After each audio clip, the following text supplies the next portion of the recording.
Bonjour, bonjour, je suis Pierre du blog Apprendre le smartphone. Je vous invite d'ailleurs à visiter mon blog dès que vous en aurez l'occasion et regarder les articles qui vous intéressent, dont la liste là est assez longue et sont classés par mots-clés. Vous pouvez aussi voir qui suis-je dans mon blog et vous inscrire aux lettres d'information en remplissant les formulaires qui sont là, accessibles en cliquant là.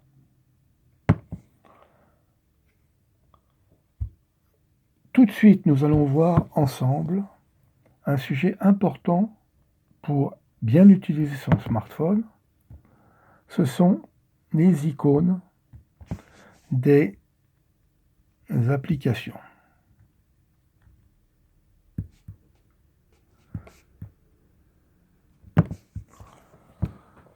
Évidemment, les icônes d'application, on appuie dessus un petit peu très souvent, sans trop savoir, sans trop les ranger ou les utiliser d'une manière optimale. Et pour bien prendre en main son smartphone, c'est quand même utile de regarder ce qu'elles sont, ce qu'elles font, et comment on les range. Ça permet de bien les retrouver au moment où on veut, et ça contribue énormément à la maîtrise de son smartphone. Donc c'est ce que nous allons voir.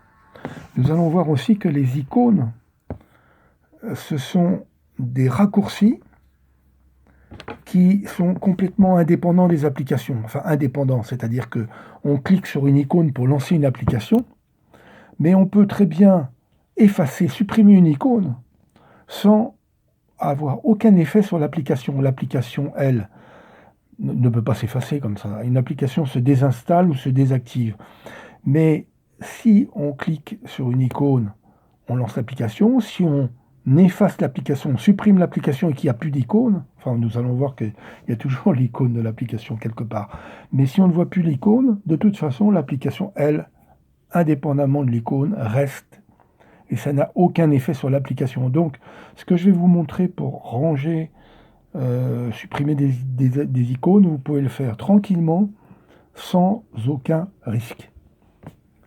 Alors, nous allons nous expliquer sur les icônes en faisant une analogie qui a son importance pour comprendre le fonctionnement et l'organisation des icônes. Vous êtes un commerçant qui a une boutique.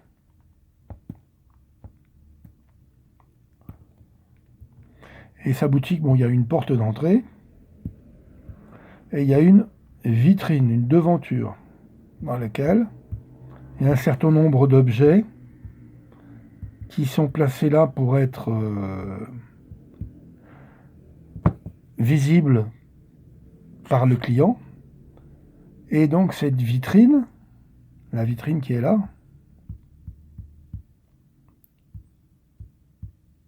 cette devanture, c'est la première chose qu'on voit. C'est ce qui est le plus facile pour voir les objets qui nous intéressent.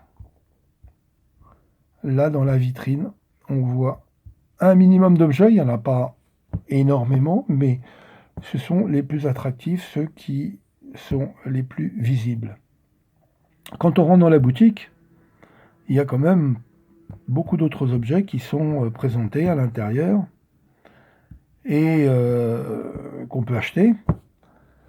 Donc la boutique, elle contient beaucoup d'objets qui sont donc disponibles. C'est le deuxième endroit.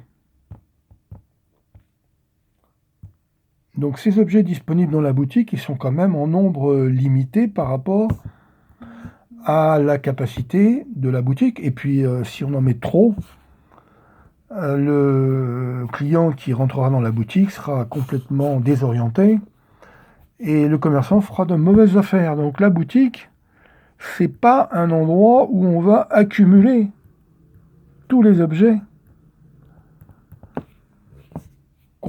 qui peuvent y rentrer. Ça serait une très très mauvaise démarche commerciale. Il y a pour ça autre chose. Il y a pour ça derrière une réserve.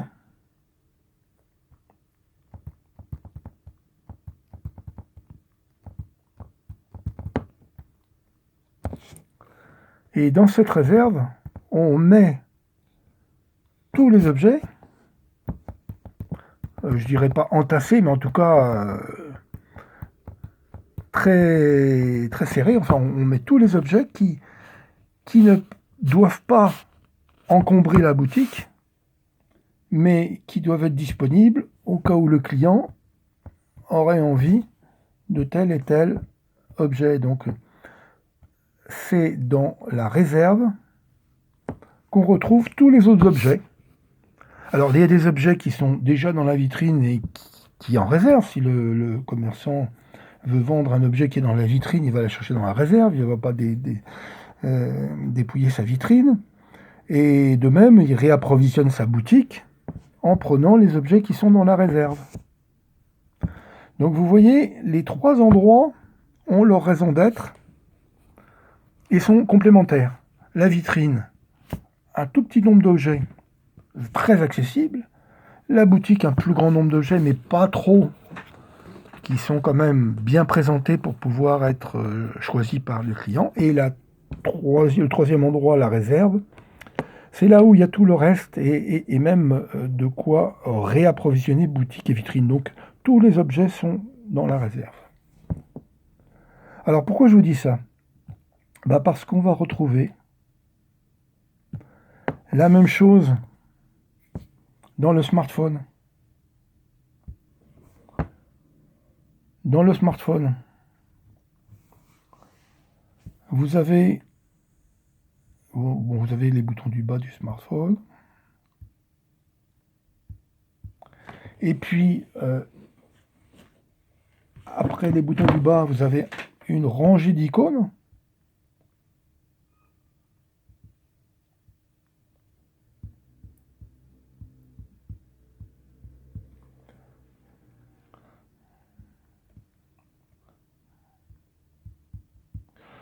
Voilà. Là, vous avez une petite rangée de points. Parce que là, vous avez des icônes. Et puis souvent, là, vous avez un affichage de l'heure, de la météo, tout ce que vous voulez. Voilà. Donc, vous voyez... D'ailleurs, ça s'appelle l'écran d'accueil ou les écrans d'accueil, si vous voulez.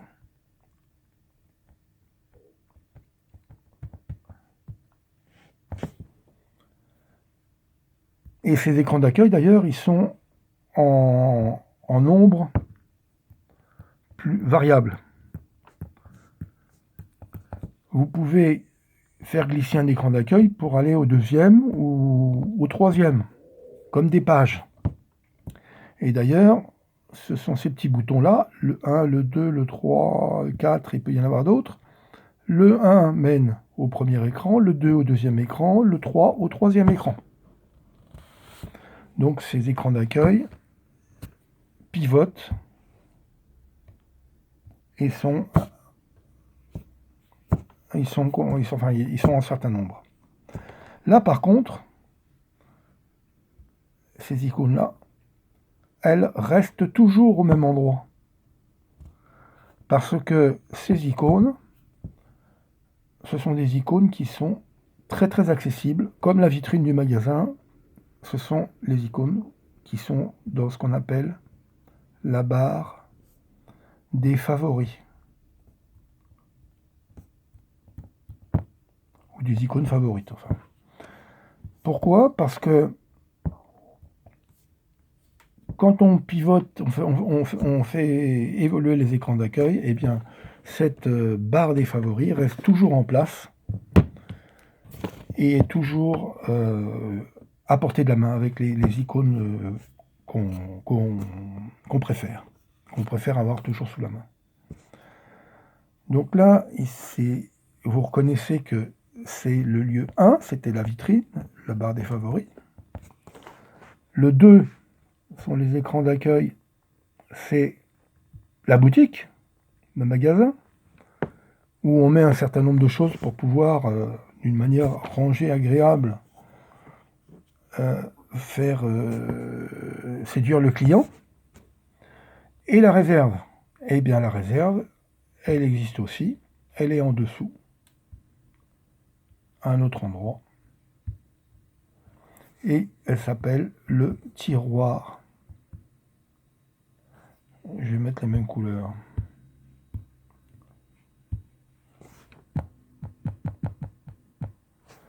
Elle s'appelle le tiroir d'application.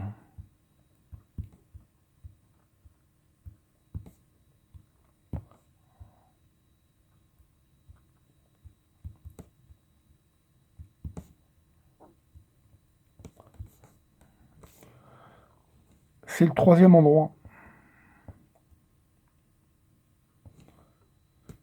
Dans ce tiroir d'application, il y a une quantité d'applications, puisqu'en fait, il y a toutes les applications qu'il y a sur votre smartphone. Alors d'ailleurs, il y a plusieurs pages sur le tiroir d'application. Donc là, il y a plusieurs points, et il y a plusieurs pages sur le tiroir d'application. Donc là, c'est toutes les applications. Toutes les applications, ça veut dire qu'il y a les applications également qui sont dans les barres de favoris, qui sont dans les écrans d'accueil. Enfin, il y a toutes les applications qui sont là. Alors, ce qui est intéressant là-dedans, c'est que vous voyez l'intérêt d'avoir la barre des favoris pour garder sous la main, sous les yeux, toujours les icônes essentielles. Moi, j'y mets la messagerie, mes contacts, mes tâches, enfin des choses. On peut mettre son appareil photo si on le veut. Les icônes qu'on veut avoir toujours sur son écran, quelle que soit la rotation de la page d'accueil. Et puis les pages d'accueil qu'on fait pivoter, mais qu'on organise pour retrouver un maximum de choses.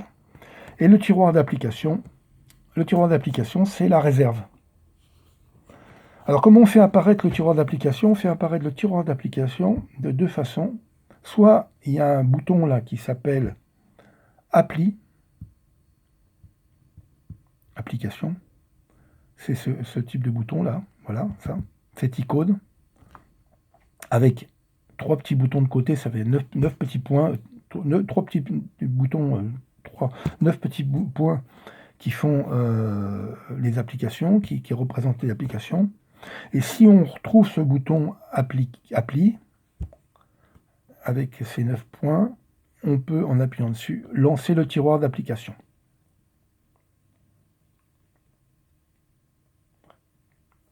On lance ce tiroir d'application. Une autre façon de faire, c'est parce que ce bouton appli n'existe pas, cette icône n'existe pas sur tous les smartphones. Dans ce cas-là, on fait glisser l'écran vers le haut de manière à dégager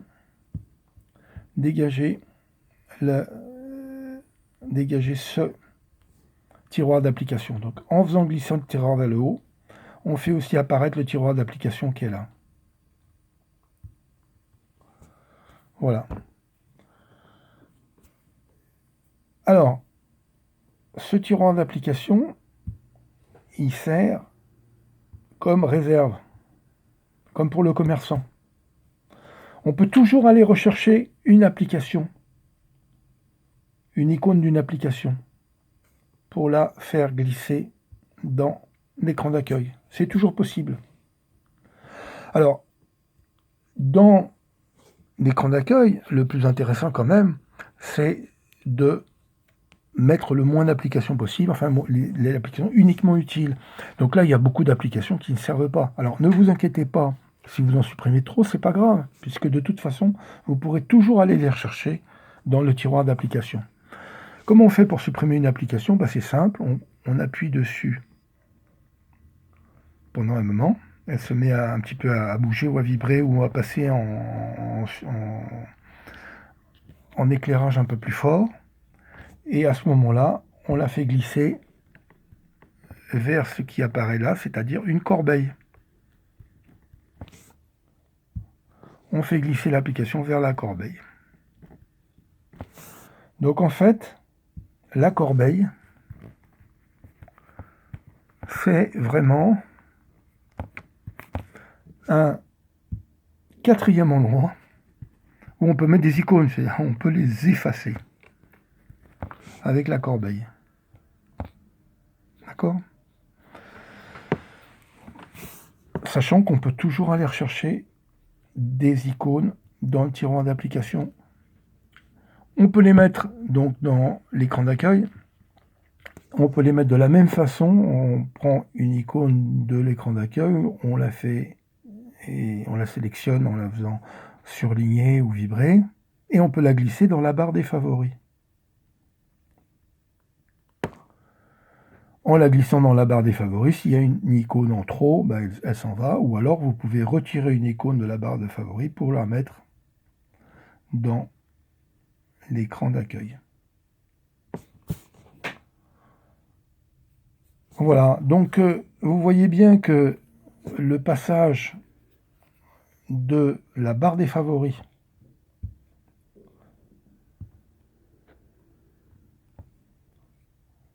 les icônes que vous mettez dans la barre de favoris, c'est que vous faites une devanture des icônes les plus favorisées, celles que vous avez besoin le plus souvent. Vous choisissez les icônes que vous utilisez régulièrement pour les écrans d'accueil, en les mettant là, en allant toujours les chercher dans le tiroir d'application. Et vous effacez toutes celles dont vous n'avez plus besoin. Pour l'instant, même si c'est provisoire, vous pouvez les effacer et ranger vos icônes de la manière la plus efficace possible dans les écrans d'accueil et dans la barre de favoris. Voilà comment faire pour déplacer vos icônes. Vous pouvez d'ailleurs de la même façon déplacer des icônes d'un écran à l'autre. Alors, comment justement arranger ces écrans d'accueil en déplaçant des icônes d'un écran à l'autre? Pourquoi mettre des icônes dans un premier écran ou dans un deuxième ou un troisième? On va le voir tout de suite ensemble. En effet, vous avez un premier écran, un deuxième écran, un troisième écran, etc. avec toute une série d'applications.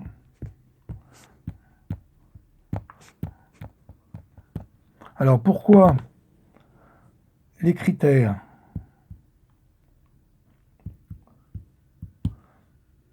pour mettre des icônes dans un premier écran ou un deuxième écran?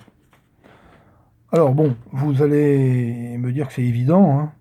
Le premier critère, c'est les plus utilisés. Évidemment, dans le premier écran, d'ailleurs, le plus intéressant, ce serait de mettre les icônes les plus utilisées après la barre des favoris. Les plus utilisées dans la barre des favoris, et puis après les plus utilisées dans le premier écran. Après, celles qui sont un peu moins utilisées, mais toujours pas mal, sinon vous pouvez toujours lancer une application à partir du tiroir d'application. Rappelez-vous cela, hein. Le tiroir d'application, il est toujours aussi un endroit utilisable. D'ailleurs, je devrais le représenter. Voilà. Le tiroir d'appli. Puisque il joue les mêmes fonctions que les écrans d'accueil. Là, il y a des écrans d'accueil. Là, il y a une barre de favoris. Donc, les trois endroits, le 1, le 2, enfin 2 bis, 2, etc. Et le 3 joue le même rôle de lanceur d'application. Simplement, le 1, vous pouvez y accéder tout le temps, quel que soit l'écran. Le 2, vous tournez les pages. Et le 3, vous allez le chercher dans le tiroir d'applications, là où il y a toutes les applications. Donc, vous pouvez prendre un peu plus de temps pour le retrouver, puisqu'il y a toutes les applications. Mais l'application se lance de la même façon. Donc, le premier critère, c'est les plus utilisés. Et après, pour mettre les applications dans les autres pages d'accueil, moi je vous propose aussi de les regrouper par thème.